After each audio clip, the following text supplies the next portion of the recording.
السلام علیکم ورحمۃ اللہ وبرکاتہ. کیا حال ہے سب کا؟ الحمدللہ. کل کے پارے کے ہائی لائٹس. بسم اللہ الرحمن الرحیم. انسان اسی کے ساتھ اٹھایا جائے گا جس سے وہ محبت کرتا ہے. لہٰذا دنیا میں ہمیں یہ دیکھنا چاہیے کہ ہماری کمپنی کن لوگوں کے ساتھ ہے، کن کے ساتھ ہم اٹھتے بیٹھتے کھاتے پیتے ہیں، اپنے خوشی غم کو شیئر کرتے ہیں، اور کیا وہ اللہ کی اطاعت کے کام کرتے ہیں یا نافرمانی کے کام کرتے ہیں، کہ کہیں ایسا نہ ہو کہ اگر ان کی پکڑ ہو تو ساتھ ہماری بھی ہو جائے. اور اگر وہ اچھے کام کرنے والے ہیں تو اس میں خوش ہونے کی بات بھی ہے کہ انشاءاللہ پھر آخرت میں بھی ساتھ ہوگا. دوسروں کی نعمتیں دیکھ کر اپنے آپ کو ان سے کمپیئر کر کے غمزدہ نہ ہو، بلکہ اللہ سے اس کا فضل مانگے.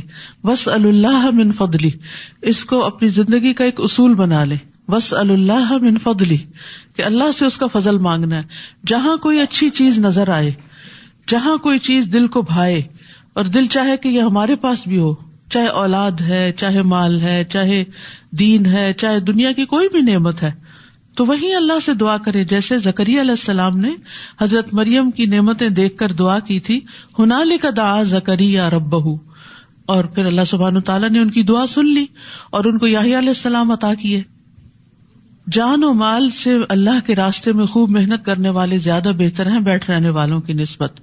امر بالمعروف اور نہی عن المنکر کرنے سے پہلے اللہ تعالیٰ سے دعا کریں کہ اللہ ہماری زبان میں وہ تاثیر ڈال دے کہ ہماری بات دوسرے کے دل پہ اثر کرے. کیونکہ ہم میں سے اکثر لوگوں کو یہ شکایت ہوتی ہے کہ بچے بات نہیں سنتے. مشہور جملہ ہے، بچے بات نہیں سنتے. حالانکہ ہم پوری خیرخواہی کے ساتھ بات کر رہے ہوتے ہیں تو اللہ ہی سنواتا ہے. تو اللہ سے دعا کرنی چاہیے کہ اللہ ہماری بات ان کو سنوا دے.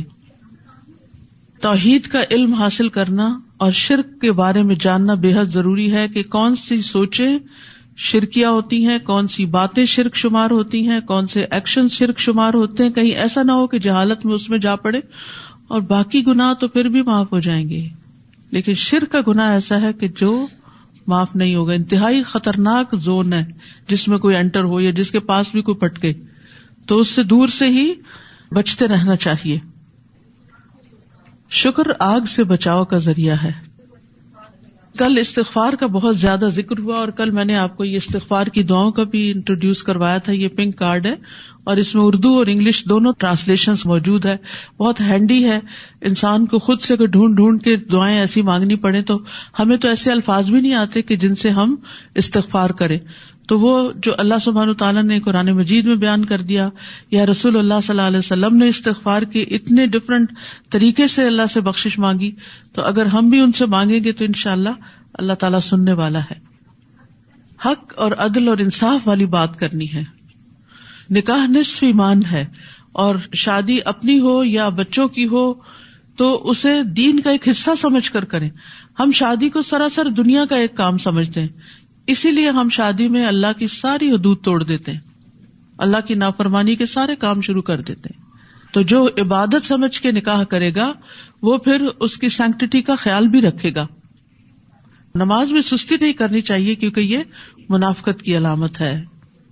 چلیے